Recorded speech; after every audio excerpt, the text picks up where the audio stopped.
Hello, I'm David Chaston with 90 at 9, brought to you by interest.co.nz. This week, get everything you need to know in 90 seconds to 9 o'clock. With news, markets are focused on the oil price today. But first up, it's a public holiday in Australia, and that will restrain local markets somewhat. Yesterday, the latest reading of Aussie business sentiment came in marginally lower, but above analysts' expectations. It was probably the stronger than expected data for forward orders that impressed markets the most. Another Aussie survey out yesterday showed that residential property buying intentions improved, shifting away from investing as the driver to occupation.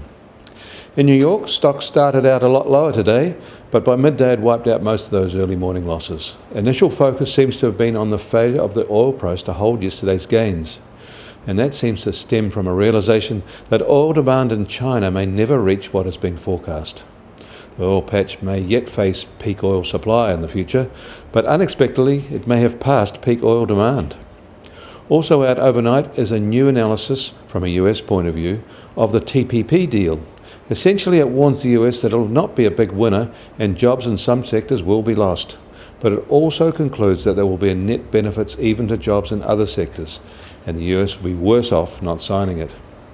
Trade is not the only thing affecting jobs in the US. The weather is as well, and some analysts of how that affects their economy is a useful perspective. In New York, the benchmark US Treasury 10-year yield is on the slide again, now at 2.03%. The oil price is also lower, now below $31 a barrel on both benchmarks. And the gold price is up, and now at $1,109 an ounce. The Kiwi dollar starts today at 64.7 US cents, at 92.9 Aussie cents, and at 59.7 Euro cents. The TWI will start today at 70.5.